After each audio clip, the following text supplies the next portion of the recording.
This is an augmented Dickey-Fuller test using eViews. The short form for ADF, which is on the command, is the augmented Dickey-Fuller. How do you run an augmented Dickey-Fuller test? As you can see, type ADF, enter.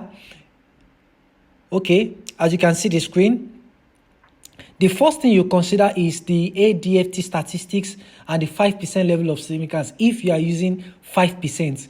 If the T statistics is less than the 5% level, then you reject the null hypothesis that it has a unit truth. And another way of measuring is the probability value. If the probability value is greater than 5%, you accept. Otherwise, if it is less than 5%, you what? You reject the null hypothesis.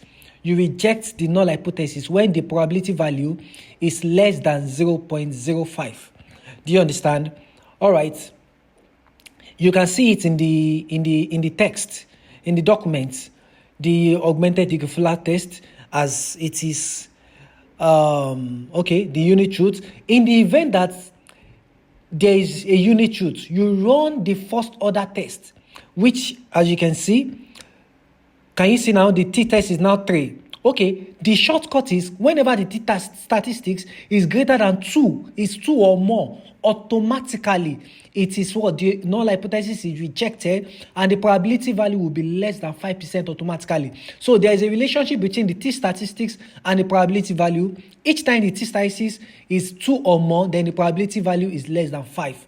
That is the shortcut of understanding the hypothesis for the unit truth test. All right. Mind you, we are working on the 5% level of significance. Another example, as you can see, LDEP more. That's we're also trying to find another use another example for a unit truth test. At level, meaning at the base level, the variable itself, you can see the probability value.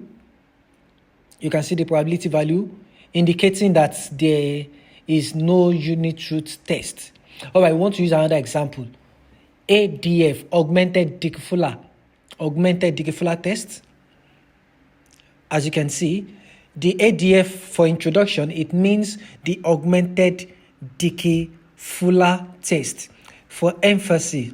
So the augmented Dickey-Fuller test is one of the many tests for running stationarity test for finding or detecting the presence of unit truth in a set of variables or in a set of data. And the augmented Dickey-Fuller, just like the KPSS, just like the Philip-Perron test, is used on time series data. All right, using another example, which is val ATM.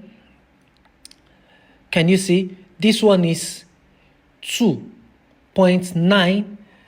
The t-statistic is saying 2.9. The 5% is saying 3.2.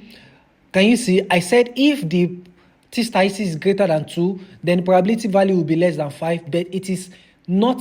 It is 2.9. It has not exceeded 2, meaning we can still accept this.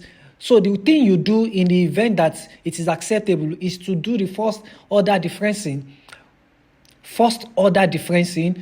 View. Go to unit truth tests, then you go to first difference. This is the second difference now. Can you see the t-statistics? It is greater than 2, which is 8